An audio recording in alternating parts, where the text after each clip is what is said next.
everybody. Welcome to the Multifamily Legacy Podcast. I'm your host, Corey Peterson. Today, I'm going to do it. I'm giving it to you solo today. These are my favorite times to really talk about things that I think that are going on in the Kahuna world.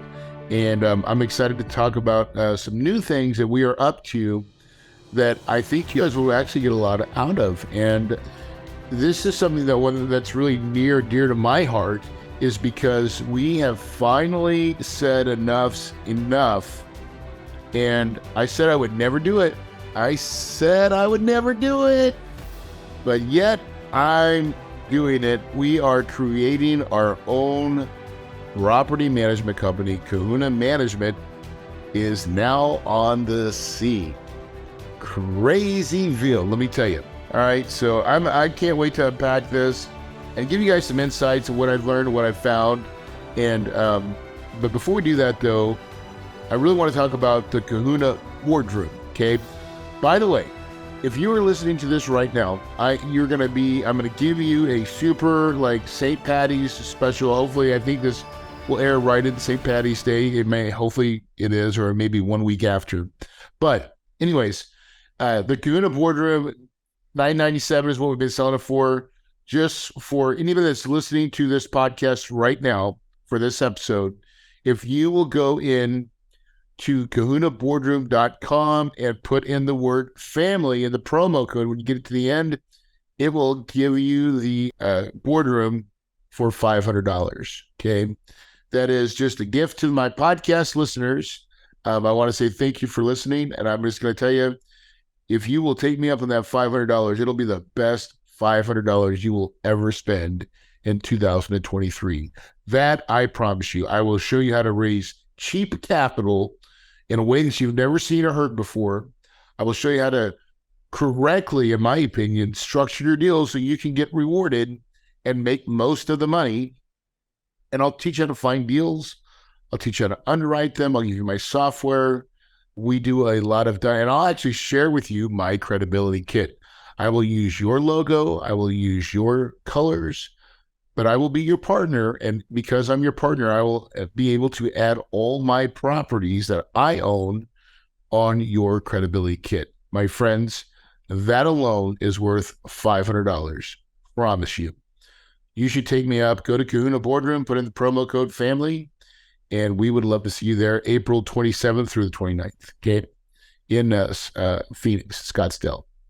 All right, so I've got to talk about what's going on with Kahuna Management. So listen, and I've waited to actually put this podcast out because we've just now put our, it's been probably a month and a half of planning. But here's what I know, okay?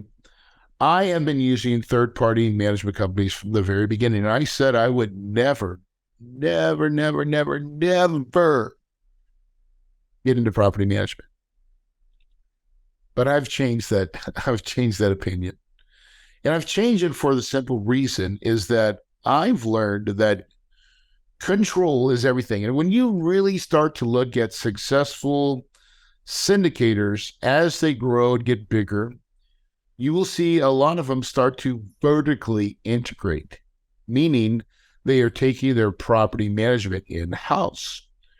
And the reason for that is becomes clearer and clearer in my mind is because you can control costs. Let me just say some things, some blanket statements. Now, I'm not saying every property manager is like this, but I'm just going to tell you that property management companies, a lot of times, especially when they're fee-based companies, they do not have your best interest in mind. They never will.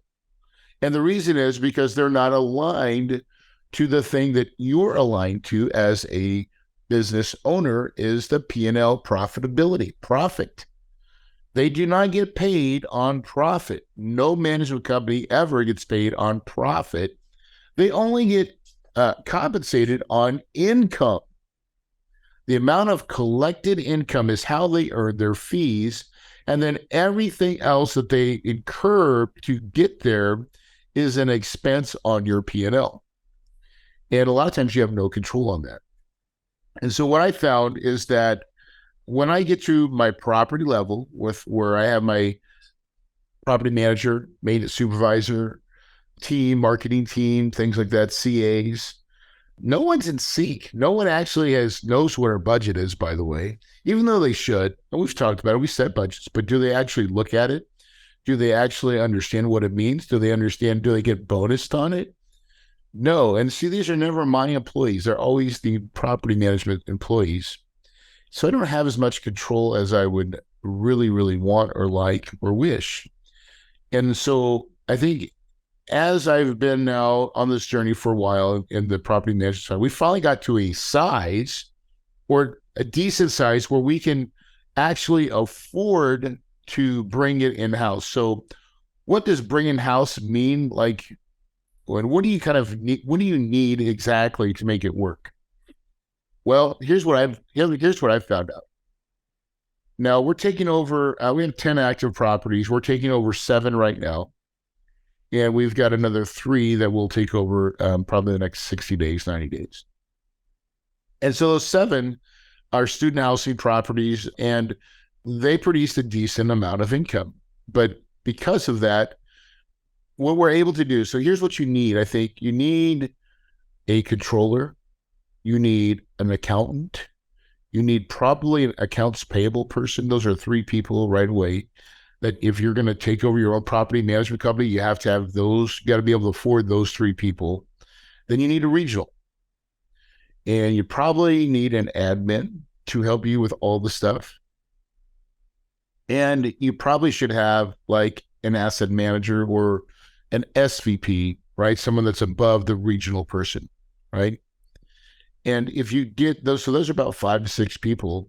And I think that's the bare minimum. That's what we have. That's what we've created is all those positions. So we have a controller and a staff accountant, an accounts payable person, a regional, a senior vice president, right? That's over the regional, and an admin on just the here corporate side for handling, who creates the email for your new hire, right? Now, a couple other things you're going to need, right? As I've learned and dissected all of this, my friends, right? You need to look at anytime you leave a management company, you need to definitely watch and look at your contract and see what it says, because you're going to be obligated by what it says in your contracts. Make sure you understand them clearly. Now, can they still be negotiated? Yeah, they sure can. But make sure that, here's the biggest thing, is try to leave on the right foot. And so I think we've done a pretty good job of that. It's not been perfect, but both the company that we were using and my company, we've been on pretty good terms. I'm actually pretty proud of the way everybody has handled the situation. It wasn't contentious. It was a little bit of matter of fact. And honestly, we are excited that we feel like we're going in the right direction. They probably feel the same way because they were tired of us micromanaging it and just being way involved. So together, I think we all win.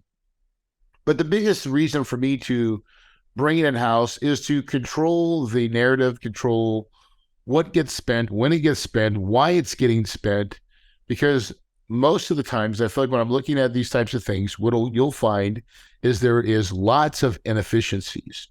And the more efficient we can be as property owners, the more our properties will thrive and create NOI.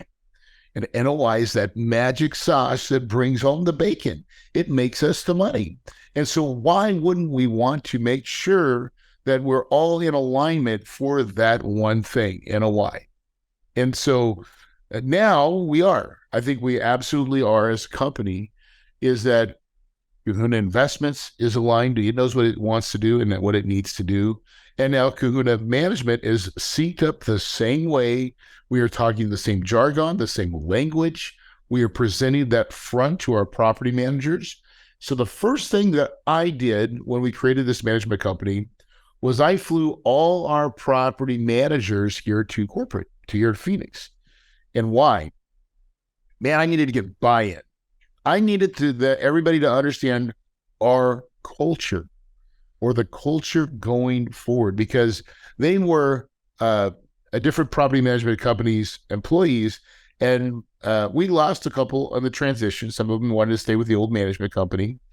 But by and large, most of the people wanted to stay with us, which is great, which is what we wanted. However, you still have to create and insert your culture. And by the way, there's a great book called The CEO Does Three Things, and it talks about culture, people, and numbers. Those are the three things a CEO must do. And I believe in it like wholeheartedly. And so the culture piece is sometimes more important than anything else because whether you know it or not, there's culture going on in your company or even at your third party management company, whether you know it or not, and whether you control it or not. So if culture is going on, you want to make sure that it's the right culture, and it damn well better be your culture. And so, or not, it's going to be substituted for somebody else's. And so I think that's the biggest, I think, decision for me and for why. The why is I needed people to bleed Kahuna red. I needed them to be all on board. I needed to make sure they gave them raw, right? We have our the kind attitudes. And number one is be the kind, right? Show up, show out. And then our second culture piece, our be attitudes is, give them, bro. Like go for it. Try your best. Do your best. And, so many times I think that without clear directions and a clear path, no one knows what they're doing.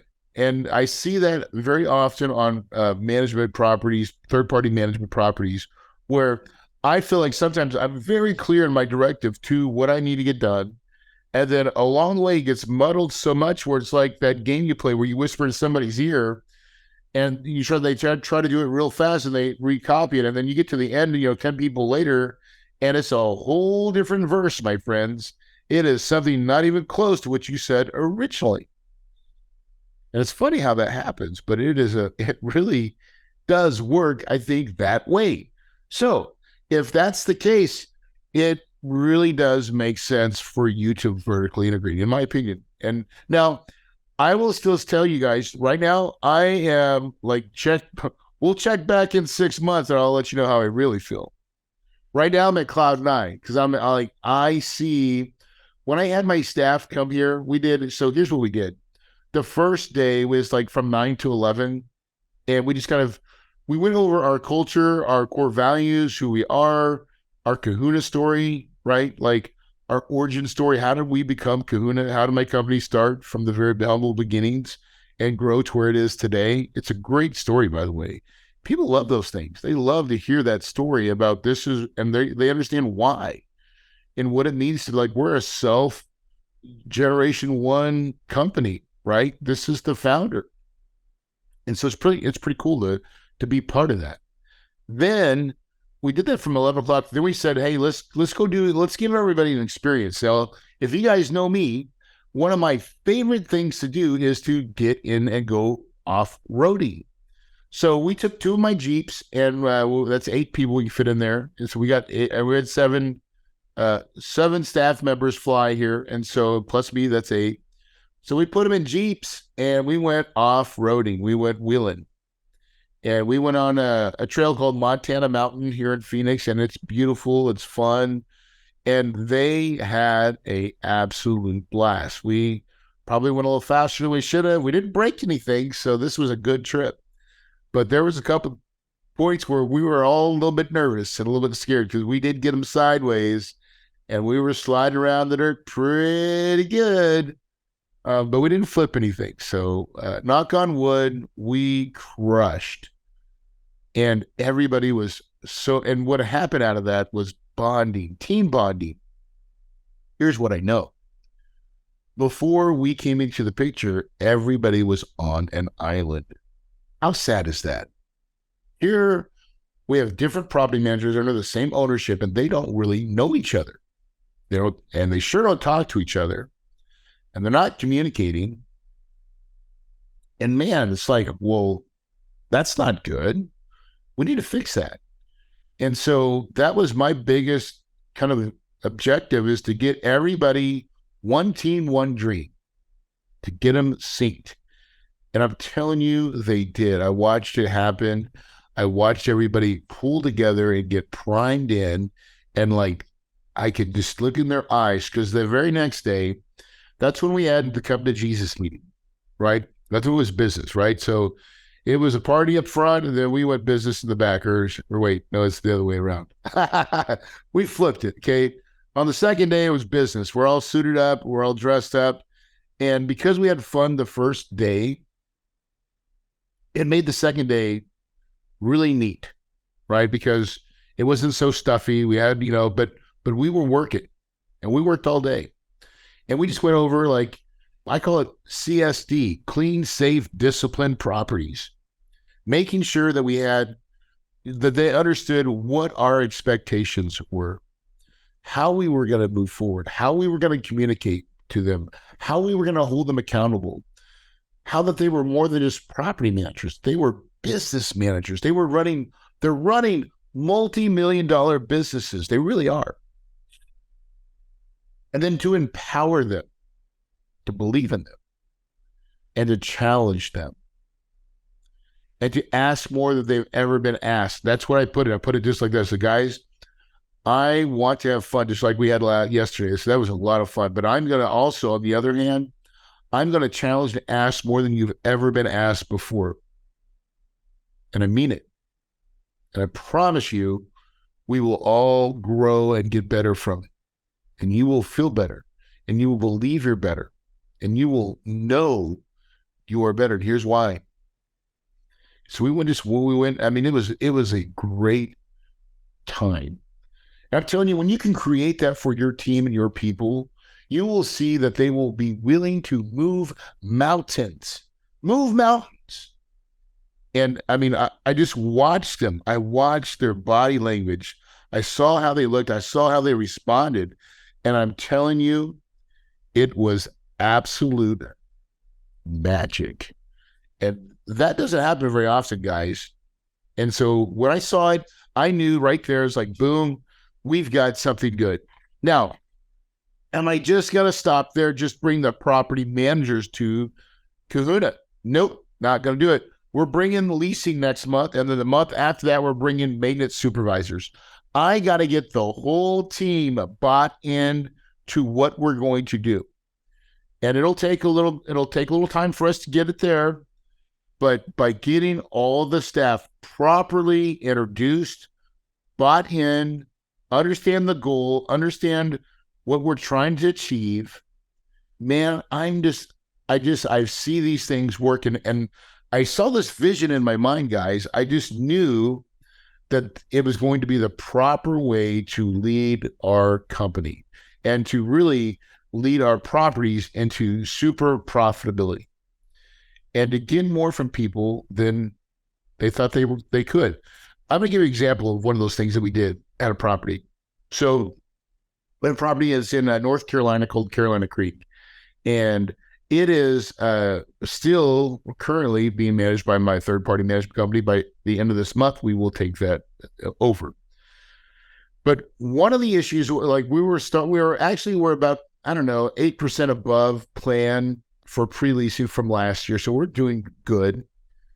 And I talked to the leasing manager there, and I said, "Hey, Jared, like, what's going on? Like, how things are going?" And he's like, "Things are a little bit flat. It's like, I don't know. It's like talking to everybody, and they just don't seem if they want to, that they're ready to like unload or sign these leases." I was like, "Hey, man," I said, "pull up your lease matrix." I said, when's your next rent increase?" And he was like, "Man, it's not for a while." I was like, "Oh gosh." I said, "We're going to change that right now." I said, "Listen, we're going to raise everything by $10. Every lease, every different floor plan, $10. We're going to do it in 2 weeks. I need you to get with your team, your CAs. You guys need to market the crap out of it.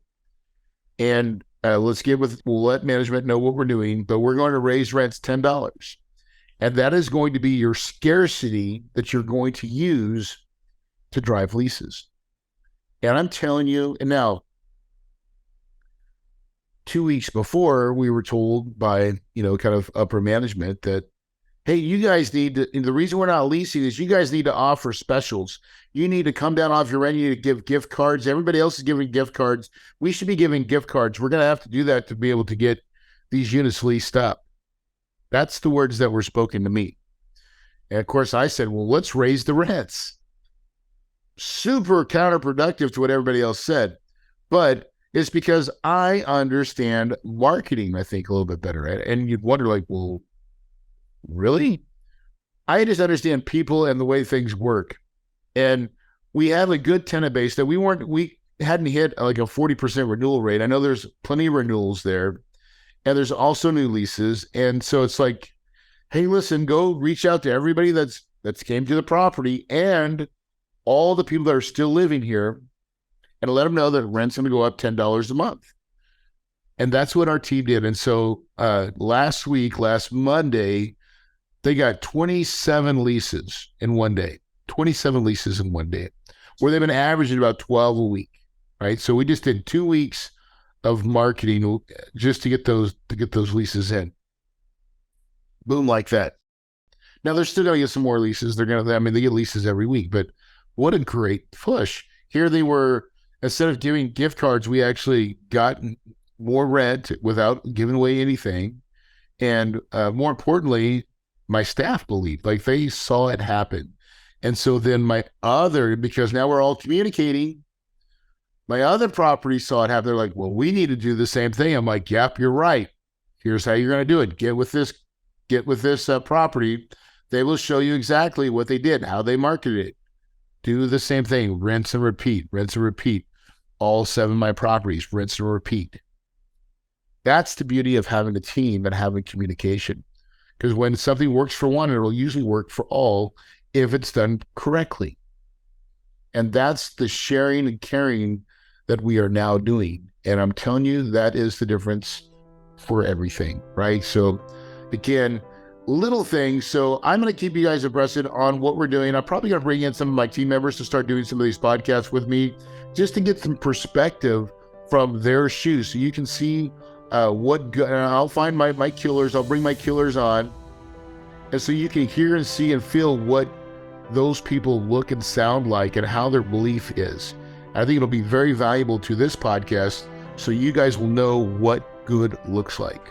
Guys, I'm just super excited. I can't tell you how I can tell you that I've been against this from the very beginning, but I guess maybe, and there was a part of me in my heart that knew that if I ever did do it, that it would be amazing. And I'm just right now, I'm in that amazing feat. Now come back to me in 6 months. I could be wrong.